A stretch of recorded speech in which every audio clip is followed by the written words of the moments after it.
My wife cheated, and my own mom defended her. So I cut them off and walked away. I'm 49 now, and looking back, everything kind of started falling apart about 10 years ago. At the time, I was married to my wife Karen, and we had two kids, my daughter Sarah, who was 12, and my son Mike, who was 9. We were living in Texas, where we had a pretty decent life. We even had a small family business that we ran for years, but then the economy tanked, and well, everything went downhill from there. See, back then, there was this huge financial mess called the Great Recession. It was everywhere on the news, and people were losing their jobs, houses, everything. Our business didn't survive either, and honestly, I felt like I was sinking. I was trying to keep things together, but no matter what I did, it seemed like I couldn't catch a break. Our savings were getting eaten up, and there were times when I didn't know how we were going to pay the bills. I remember feeling the pressure on my shoulders every single day, and I knew I had to do something different if we were going to make it. So when I got offered a job overseas in Dubai, I jumped at it. It wasn't an easy decision. In fact, it was probably the hardest one I ever made. But it was a big opportunity, and we needed the money. I remember sitting down with Karen and telling her about the offer. I told her it was the only way to get us back on our feet, and she seemed to understand. But there was this look in her eyes, like she wasn't entirely convinced. At the time, I didn't think much of it. I figured she was just worried about the move and being apart. Anyway, I packed my bags and headed to Dubai, promising Karen and the kids that I'd visit home every 6 months. The plan was to set up shop there, earn enough money, and eventually move back once things were more stable. I wasn't happy about leaving, but I kept telling myself that it was for them, that I was doing the right thing. Trying to be the good husband and dad, taking care of the family, all that. The first few months were tough. Dubai was a whole new world, different culture, different everything. But I threw myself into the work. I worked long hours, built connections, and slowly, things started picking up. It was lonely, though. I mean, it's one thing to be busy all day, but coming home to an empty apartment night after night gets to you. I missed my family like crazy, and the only thing that kept me going was the thought that one day I'd be back home with them. I kept my promise and flew back every 6 months. I tried to squeeze in as much time with the kids and Karen as I could, but it wasn't the same. Sarah and Mike were growing up, and I felt like I was missing out on their lives. Karen, well, she seemed distant. At first, I thought it was just because she was stressed from handling everything alone, managing the house, the kids, and everything else. I mean, it's a lot for one person. So I didn't push her on it. I figured she needed time to adjust, just like I did. But every time I came back, it felt like there was this wall between us. I'd suggest that maybe they could move to Dubai with me, now that things were going well and I had a place set up. But Karen wasn't interested. She kept saying the kids were doing well in school, and that she didn't want to pull them away from their friends. I got it. Nobody wants to uproot their kids. But a part of me wondered if there was more to it. Still, I let it slide. I didn't want to cause any more stress, especially with everything we'd already been through. When the kids finally finished high school and started college in Houston, I brought it up again.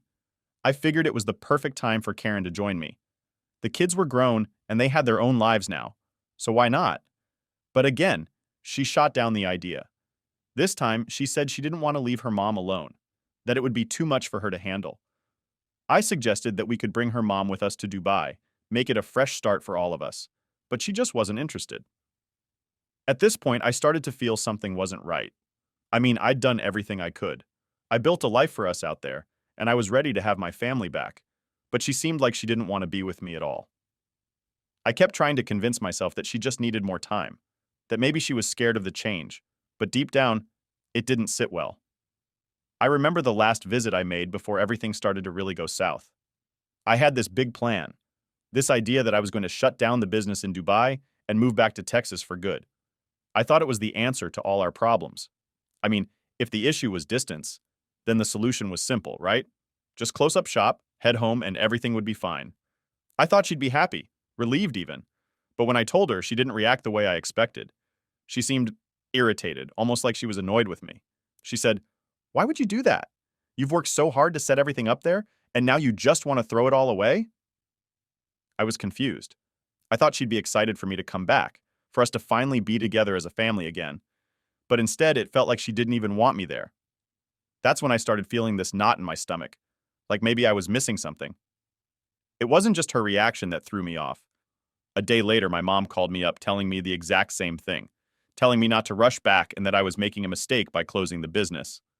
Now, I hadn't mentioned my plans to anyone but Karen, so I knew she must have talked to my mom about it. I tried not to read into it too much, but it felt like they were plotting something together. It made me doubt my decision and everything else. Maybe I was being paranoid, or maybe I was just looking for answers that weren't there. After that, I decided to drop the idea of moving back, at least for a while. But I couldn't shake the feeling that something was off. I'd go days without calling, just to see if Karen would reach out, but she didn't. Our conversations became quick and to the point, almost like we were just checking off a box. I'd ask about the kids, she'd tell me they were fine, and that was it. It felt like we were strangers living separate lives. I tried bringing it up a few times, asking if she was happy or if she felt like something was wrong between us, but she'd always brush it off. She'd say I was overthinking and that everything was fine, but it didn't feel fine. I kept telling myself I was just stressed out from work, that the distance was messing with my head, but deep down, I knew something was changing. And the worst part was, I didn't know how to fix it. So, after that last visit, things really started to change between Karen and me. It's like all those small doubts I had were suddenly getting bigger, and I couldn't ignore them anymore. I mean, I'd come back home expecting things to feel normal, but they didn't. It felt like I was some stranger dropping by instead of a husband coming home to his wife. Every time I left, I'd hoped that the next trip would be different, but it never was. Karen and I started talking less and less. It was weird, and honestly, a bit painful. I'd send a text, and sometimes it'd take her hours, even days, to respond. When we did talk, it was all just surface level stuff. She'd tell me about how the kids were doing, or how her mom was, but she never really talked about herself. And when I asked, she'd just brush it off like her life didn't matter. Everything's fine, she'd say. But it didn't feel fine. It felt like she was keeping me at arm's length, and I didn't know why. I started testing things. I'd go a whole day without messaging her, just to see if she'd notice or ask what was going on. But most of the time, she didn't even seem to care. Days turned into weeks where our communication was barely anything beyond a quick, "How's it going?" or "Kids are fine." I could feel the distance between us getting wider, but every time I tried to bring it up, she'd just tell me I was being paranoid. She'd say I was overthinking everything and that we were fine. But I didn't believe it. One time, I asked her straight up if she still wanted to be with me. It was one of those late-night calls when you just can't hold it in anymore. I was tired of pretending everything was okay when it clearly wasn't. But instead of reassuring me, she got defensive. She said, "Why would you even ask that? Of course, I want to be with you." But the way she said it felt like she was trying to convince herself more than me. Then there was this one weird thing that really got to me. Karen started becoming super protective of her phone. Now, before, she was never like that. She'd leave her phone lying around, and it was no big deal. But lately, she wouldn't even let it out of her sight. Even when we were on video calls, if her phone went off, she'd make some excuse and turn off the camera or say she had to go. I didn't know what to make of it, but I couldn't help but feel like she was hiding something. There was this one time when I came back for a short visit.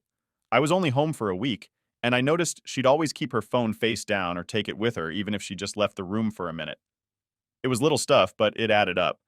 I tried to play it off, thinking maybe she was just being more careful, but it didn't sit right with me. When I asked her why she was acting weird with her phone, she just laughed it off, saying I was being paranoid again.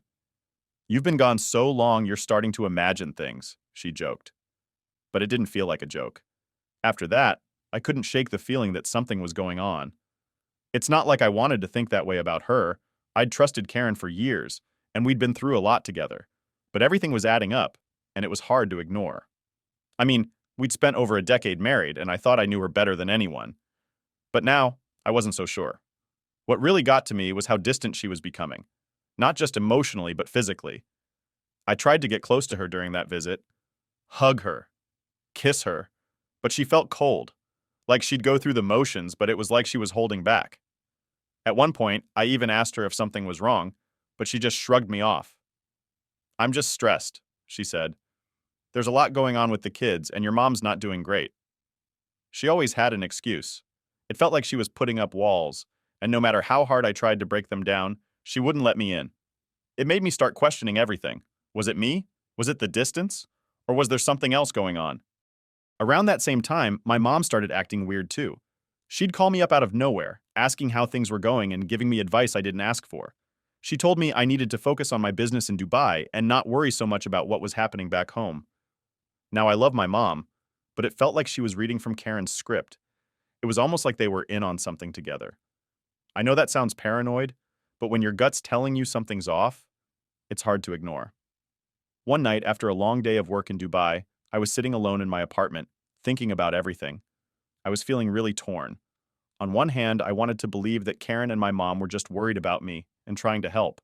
On the other, it felt like they were pushing me away, and I didn't know why. I even started to wonder if Karen had found someone else. I mean, why else would she act so distant? But then I'd feel guilty for thinking that way. She was my wife. If I couldn't trust her, then who could I trust? Still, the doubt was eating at me. I started paying more attention to everything she said, every little detail, trying to find clues that would prove or disprove what I was feeling. But she was careful. Too careful, if you ask me. And every time I brought up my concerns, she'd just brush them off or change the subject. There was this one moment that really stuck with me. I was sitting on the couch, scrolling through my phone while she was in the kitchen. Her phone buzzed and she picked it up right away. But instead of reading the message, she looked up at me. It was like she was checking to see if I noticed. When she realized I was watching, she quickly put her phone away and went back to cooking. I remember feeling this knot in my stomach like something wasn't right. I asked her later who it was, and she just said it was her mom, but the way she avoided my eyes when she said it made me feel like she was lying. The distance between us kept growing. I'd lie in bed, staring at the ceiling, wondering if I was the one messing things up by being so far away. But then I'd remind myself that I was out here for them, for Karen and the kids. It wasn't like I wanted to be gone. I was just trying to do the best I could to provide for them. But none of that seemed to matter anymore. I started feeling isolated, like I was stuck in some kind of limbo, where I couldn't go back, but couldn't move forward either. Every time I thought about packing up and moving back to Texas, I'd hear Karen's voice in my head, telling me I was being too hasty. I'd think about my mom's warnings, and I'd second guess myself all over again. It was like I was trapped, not knowing what the right move was. In the end, I decided to stay put in Dubai for a while longer, trying to keep my mind focused on work. But even then, it was like my heart wasn't in it anymore. I'd get up, go through the motions, and come home to an empty apartment every night. And all the while, the doubt kept growing, clawing at the back of my mind, making me wonder if I was missing something right in front of me. I reached a point where I couldn't take it anymore. The doubt, the distance, and the constant feeling that something was wrong, it all got to me. Every day I felt like I was walking around with a weight on my shoulders, and the more I tried to push it away, the heavier it got. I knew something was going on, and no matter how much I tried to convince myself that it was just in my head, it didn't feel like that. So I made a decision. I was going to find out what was happening, one way or another. I booked a ticket home, but didn't tell anyone. Not Karen, not my mom, not even the kids. I figured if I was wrong, then great, but if I was right, at least I'd know for sure. And honestly, the not knowing was worse than anything else. When I landed in Texas, I was anxious. My mind was racing, and I kept thinking about all the possibilities, everything I might find. I got to the house early in the morning, using the spare key to let myself in. The place was quiet, and for a second I thought maybe I'd overreacted. Maybe Karen had just been tired or stressed, and I'd been blowing things out of proportion. But then, as I walked through the house, I noticed small things that felt off. There were things out of place, like Karen's clothes folded neatly on the couch instead of in the bedroom, and her phone charger left plugged into the kitchen wall when she always kept it by the bed. It was small stuff, but enough to make my nerves spike. I kept telling myself to calm down, but every step I took felt like I was getting closer to something I wasn't ready to face. Then I heard footsteps coming from the kitchen. I turned the corner and saw Karen standing there, looking completely shocked to see me. Her reaction was everything I needed to know. She froze for a moment, and then she forced a smile, but it didn't reach her eyes. "Oh, you're home early," she said, trying to play it off like she was happy to see me. But I could tell she wasn't. I kept it casual. I told her I had a light workload for the month and thought it'd be a nice surprise to come home and spend some time together. She went along with it, but the whole time, I could see how tense she was.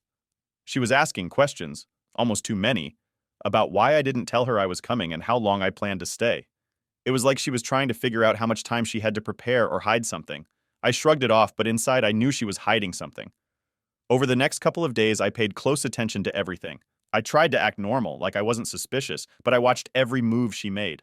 I noticed she was still being weird with her phone, always keeping it close, always checking it when she thought I wasn't looking. It was almost like she was waiting for a message or trying to hide who she was talking to. I couldn't ignore it anymore. I had to know what was going on, so I did something I never thought I'd do. I started snooping.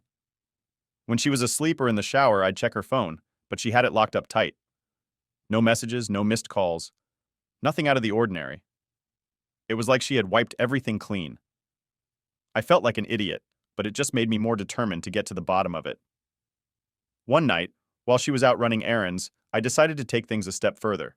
I put a GPS tracker in her car. I know, it's extreme, and it's not something I'm proud of, but I needed answers. I couldn't live with the constant doubt anymore, and if she was up to something, I wanted to know for sure. The first couple of times I tracked her, everything seemed normal. She'd go to the grocery store, visit her mom's place, or pick up some stuff from the pharmacy. But then, one day I saw her go to this small hardware store across town. It was a place I'd never heard her mention before, and I'd never seen her go there during my visits. I waited, thinking maybe she was just grabbing some supplies or whatever, but she stayed there for a long time. I drove over, parked a few blocks away, and watched from a distance. The place looked closed, lights off and everything, but Karen's car was parked out front. After a while, the store owner came out and looked around, almost like he was checking if anyone was watching. Then he pulled down the shutters with Karen still inside. My heart sank. I knew right then that I was onto something, but I needed more proof. I followed her again a few days later. Same routine. She went to the hardware store, and the owner shut the place down as soon as she walked in. This time I stayed longer, waiting to see if anything would happen. I felt this anger bubbling up inside me, but I had to keep my cool. If I went in guns blazing without any solid proof, she'd just lie or come up with some excuse. A couple of days later, I decided to test the waters. I casually asked Karen about the store, pretending like I saw it while driving past. She hesitated for a second, but then said she was helping out with some home improvement project for her mom. She said it so smoothly I almost believed her, but something in her eyes gave her away. It was like she was waiting to see if I'd buy her story. I just nodded and played along, but I knew she was lying. The next time I tracked her, I parked even closer. I watched as she got out of her car and met the store owner outside. They talked for a bit, and then I saw him put his arm around her. It wasn't just a friendly gesture. The way he pulled her close, it was like they were more than friends. My blood was boiling. I wanted to confront them right then and there, but I forced myself to wait. After they went inside and he pulled the shutters down again, I got out of my car and walked up to the store. I knocked on the door a few times, but there was no answer. I could hear movement inside, like they were scrambling. It took everything in me not to kick the door down, but I knew I had to play this smart. If I blew my cover now, I'd never get the truth. I stepped back, took a deep breath, and walked away, feeling more conflicted than ever. Part of me wanted to keep digging, to find out everything, but another part of me didn't want to know. I didn't want to face the reality that Karen, the woman I'd trusted for so long, was betraying me. But I had to know the truth, even if it meant confronting my worst fears. Over the next few days, I kept a closer eye on her. She had this routine, going out in the afternoons, sometimes visiting her mom, other times running errands. Every time she left, I followed. It was exhausting, but I needed to catch her slipping up. I needed that one piece of undeniable proof. It was like waiting for a storm to hit. I knew something was coming, but I didn't know when or how bad it would be. I just had to be ready. After everything I'd seen and all the doubts swirling in my head, I knew I couldn't just sit back and watch anymore. It was eating me up inside. All those times I'd convinced myself to stay calm, to play it smart, felt like they were only giving Karen more chances to cover her tracks. I had to do something, and I had to do it soon. So I made a plan to catch her in the act, and this time, there was no turning back. I kept tracking her movements for the next few days, trying to find a pattern. She had this habit of going out in the afternoons, saying she was visiting her mom or running errands, but I knew better now. I just needed to be ready for the right moment. Then, one day, everything lined up. She left the house, and her car's tracker led me straight to that same hardware store. I parked my car a block away, far enough not to be noticed, but close enough to keep an eye on the place. My heart was pounding as I watched her pull up, get out, and walk toward the store. The guy came out to greet her, and they exchanged a quick look before heading inside. Just like before, he pulled the shutters down, closing up shop with Karen still in there. This was it. I knew this was my chance. I got out of the car and walked up to the store, my hands shaking with a mix of anger and adrenaline. When I reached the door, I knocked hard. At first, there was no response, just silence. I banged again, louder this time, and finally the guy opened the door a crack. He looked surprised to see me, like he wasn't expecting any visitors, let alone me. "Where's Karen?" I asked, trying to keep my voice steady, but I could feel the rage boiling up inside me. The guy hesitated, his eyes shifting like he was looking for a way out. He didn't say anything, and that was all the confirmation I needed. I pushed the door open and walked in, not giving him a chance to stop me. The store was dimly lit, and most of the shelves were covered with tarps, like the place wasn't even in business. I moved quickly through the aisles, following the sounds coming from the back. My heart was racing, and every step felt heavier than the last. Then I found her. Karen was there, in the storeroom, in a position I wish I could unsee. She looked up, and the shock on her face was everything I needed to know. She'd been caught. The moment froze for a second, everything crashing down on me at once. All the suspicion, all the doubt, it all became real. I couldn't believe what I was seeing, but there it was, right in front of me. The guy, her so-called friend or whatever he was, tried to step in between us, but I wasn't having it. I lunged at him, shoving him out of the way, and yelled at Karen, demanding to know how long this had been going on. She was scrambling, pulling herself together, and for a moment, she just stared at me, eyes wide, like a deer caught in headlights. She tried to say something, but her voice was shaky. The guy jumped back in, grabbing me by the arm, and things got heated real fast. We started shoving each other, and he tried to drag me out of the storeroom. Karen was yelling at both of us to stop, but everything felt like it was moving in slow motion. I managed to push him off and got one good punch in, knocking him back. I could feel the anger and betrayal driving every move I made. Karen finally stepped in between us, telling the guy to back off. She was crying now, tears streaming down her face as she begged me to leave, saying we could talk about this later at home. But I wasn't leaving without answers. "Why, Karen?" I demanded. "How long have you been doing this?" I could barely keep my voice steady. The anger was mixing with this awful, sinking feeling of betrayal, and I needed to know why. Karen stood there, wiping her eyes, and finally, she started to speak. "It's not what you think," she said, but I wasn't having any of it. "How long?" I shouted again, and she flinched, finally admitting, "It's been a few years, okay? But it doesn't mean anything." A few years. The words hit me like a punch to the gut. She was standing there, acting like it was no big deal, like this wasn't the complete destruction of our marriage. I couldn't even look at her. I felt my whole body go numb. "A few years?" I repeated, more to myself than to her. "All this time and you just kept lying to me?" She tried to explain, saying something about how lonely she'd been and how hard it was with me gone for so long. She said she didn't want to hurt me, but she didn't know how to cope with the distance. It was excuse after excuse, and I just stood there, letting the words wash over me. None of it mattered. The fact was, she chose to betray me instead of being honest. I looked at the guy, and he had this smug look on his face, like he thought he'd gotten away with something. "You need to leave," I told him, my voice barely above a growl. "This is between me and my wife." He hesitated, and I stepped forward, making it clear I wasn't going to let him stay. Finally, he backed off, muttering something under his breath as he left the storeroom. Karen tried to reach for my hand, but I pulled away. "Don't," I said. "Just don't." She started crying again, pleading with me to go home with her so we could talk, but I wasn't in the mood for talking. I felt like my whole world had come crashing down, and there was no going back from this. She kept saying she was sorry, that it wasn't what I thought, but I didn't want to hear it. "You had years to tell me the truth," I said. "You had years to fix this, and instead you chose this guy over our marriage." She didn't know what to say. She just stood there, crying, while I felt everything I'd built with her slip away. All the trust, all the love. It felt like it had been torn to shreds in that moment. I told her I needed space, that I couldn't be around her right now. She tried to protest, but I was done listening. I walked out of that store, not looking back, and drove straight to my mom's house. My head was spinning, and all I could think about was how everything had fallen apart. I needed answers, and if Karen wasn't going to give them to me, then maybe my mom would. When I got to her place, I didn't waste any time. I walked in, and the first thing I said was, "You knew, didn't you?" My mom tried to act surprised, but I could see right through it. "Don't lie to me," I told her. "You knew about Karen's affair." She just sat there looking guilty, and that was all the confirmation I needed. She started to cry, saying she didn't want to tell me because she thought it would destroy everything. "You think this doesn't hurt?" I shot back. "Keeping it from me, pretending everything was fine, how is that any better?" My mom reached for my hand, telling me she was sorry, but I couldn't handle it. I pulled away, feeling like I'd been betrayed all over again, not just by Karen but by my own family. I felt like I didn't know who I could trust anymore. I told her I needed to be alone, and before she could say anything else, I walked out. I needed space to process everything, to figure out what I was going to do next. My marriage was falling apart, and my family had lied to me. It felt like everything I thought I knew had been ripped away, and I didn't know where to go from there.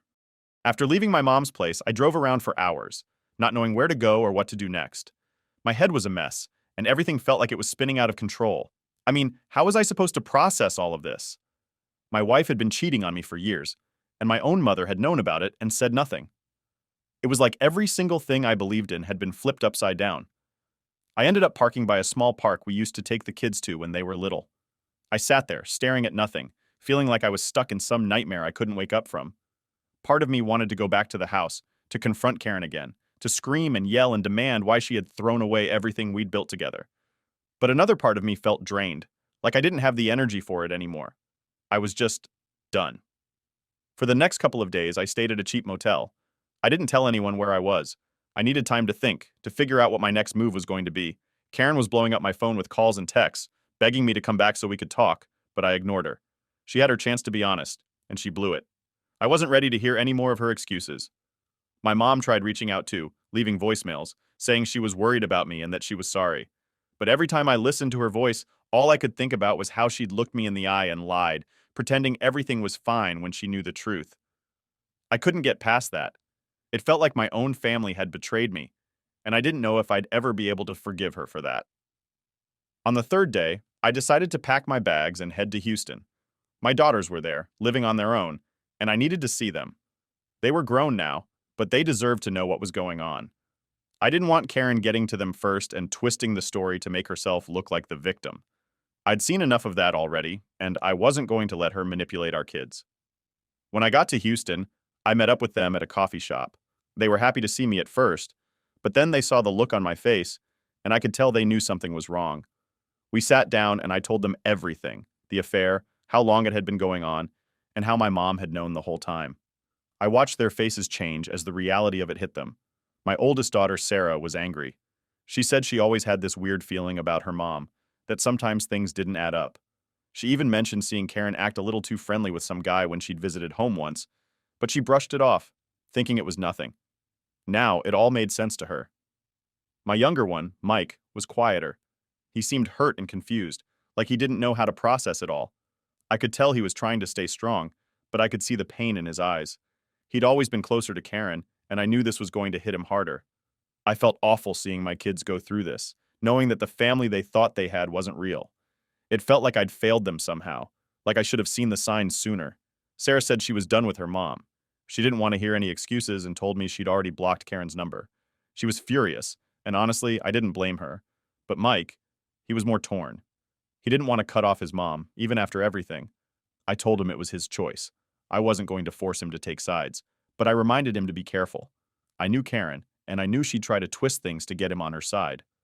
After I talked to the kids, I drove back to the house. I figured it was time to face Karen again and deal with whatever came next. I needed to figure out where we were headed and what the future looked like now that everything was out in the open. When I walked in, Karen was waiting for me, sitting at the kitchen table. She looked like a mess, red eyes, tissues everywhere, but I wasn't feeling sorry for her. She got up when she saw me and tried to hug me, but I stepped back. "We need to talk," I said, and she nodded, sitting back down. We sat there for what felt like ages, just staring at each other. Finally, she started talking. She went on about how she felt lonely all those years I was away, how she was struggling, and how she made a mistake. She tried to make it sound like it was just some meaningless thing, like she was doing it to fill the void, but I wasn't buying it. "You had years to tell me the truth," I said. "Years, and instead you chose to lie." She kept apologizing, saying she never meant to hurt me, and that she didn't want to lose me, but the more she talked, the more I realized she was just scared of losing her comfortable life. It wasn't about me. It was about the security and the money. I could see right through her now, and all the trust I used to have in her was gone. I asked her how many people knew about the affair. She hesitated, and that told me everything. "My mom knew, right?" I asked, even though I already knew the answer. She nodded, saying that my mom found out a few years back but promised not to say anything. "She said she didn't want to ruin the family," Karen added. It felt like a punch to the gut. hearing that excuse again. It was like they thought keeping me in the dark was doing me a favor. At that point, I was done. I got up, grabbed my things, and told her I was leaving. She tried to follow me, crying and begging me to stay, but I couldn't even look at her anymore. I told her I needed space and that I wasn't coming back until I figured out what I wanted to do next. I wasn't ready to talk about divorce or what would happen to the house. I just needed to get out of there. I drove back to the motel, feeling a mix of anger and relief. For the first time in a long time, I felt like I had some control over my life again. I didn't know what the future was going to look like, but at least I was done pretending everything was okay when it clearly wasn't. I decided to cut off Karen financially. If she wanted to stay in that house, she'd have to figure it out herself. I wasn't going to keep supporting her while she lived off my hard work and betrayed me behind my back. I called my daughters and told them what I was planning. Sarah was all for it. She said Karen needed to face the consequences of her actions. Mike was quieter, and I could tell he was struggling with it. I told him that it was his decision if he wanted to help his mom, but that I wasn't going to be part of it anymore. He needed to know the truth and make his own choices. So that's where things stand now. I'm still at the motel, trying to figure out my next move. Part of me wants to pack up and go back to Dubai, to put as much distance between myself and this mess as possible. But another part of me knows that running away won't solve anything. I need to face it head on, but I'm not sure how yet. For now, I'm just taking things one day at a time, trying to process everything and figure out what's best for me and my kids. I'll keep updating when I can, but honestly, I don't know how this is going to play out. All I know is that I'm done being taken for a fool, and I'm done letting other people decide my life for me.